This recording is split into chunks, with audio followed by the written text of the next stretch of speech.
Hello, ഇന്ന് നമുക്ക് നല്ലൊരു ചെമ്മീനും പയറും നിങ്ങൾ ഉണ്ടാക്കി നോക്കിയിട്ടുണ്ടോ? നല്ല ടേസ്റ്റാണ്. ചോറിൻ്റെ കൂടെയൊക്കെ കഞ്ഞീൻ്റെ കൂടെയൊക്കെ കഴിക്കാം. അപ്പോൾ നമ്മൾ നല്ല ക്ലീൻ ചെയ്ത് മാറ്റി വെച്ച പയർ, പിന്നെ അതുപോലെ തന്നെ ക്ലീൻ ചെയ്ത ചെമ്മീനും അതിലേക്കിട്ട് പാകത്തിന് ഉപ്പും ചേർക്കുക. ഞാൻ കല്ലുപ്പാണ് ഉപയോഗിക്കാറ്.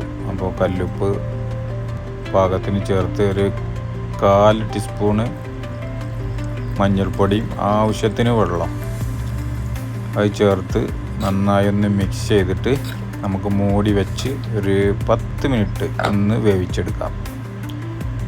അതേസമയം നമുക്ക് ഒരു പാനിലേക്ക് ഒരു 10-15 ചെറിയുള്ളി, ഒരു 5-6 വെളുത്തുള്ളിൻ്റെ അല്ലി അതൊന്ന് ചതച്ച് മാറ്റി വെക്കാം. എന്നിട്ട് നമ്മളിത് അതുപോലെ തിളച്ച് വരുന്ന ഇത് ഒന്ന് ചെറുതായി ഒന്ന് വെള്ളം വറ്റിയിട്ട് അതുപോലെ ആയി വരുമ്പോൾ അതൊന്ന് മാറ്റി വെച്ചിട്ട് നമ്മൾ ഒരു പാൻ അടുപ്പത്ത് വെക്കുക. എന്നിട്ട് അതിലേക്ക് കടുകിട്ട് നമ്മൾ നേരത്തെ ചതച്ച് വെച്ചതിട്ട് ഒന്ന് ഇത് നന്നായി ഒന്ന് വഴറ്റിയെടുക്കണം. നമുക്ക് അതിനാവശ്യമുള്ള ഉപ്പ് ഉപ്പ് നമ്മൾ നേരത്തെ ഇട്ടതാണ്. ഉപ്പ് കൂടി പോകാൻ പാടില്ല. അതൊന്നിട്ട് കഴിഞ്ഞാൽ നമ്മൾ വേവിച്ച് വെച്ച ചെമ്മീനും പയറും അതിലേക്ക് ചേർക്കാം.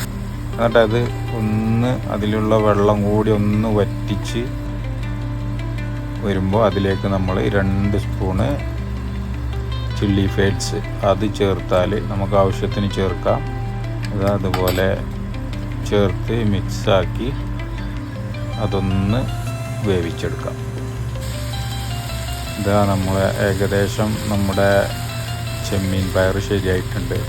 അതുപോലെ ഉണ്ടാക്കി ചോറിൻ്റെ കൂടെയൊക്കെ ഉണ്ടാക്കി കഴിക്കാം.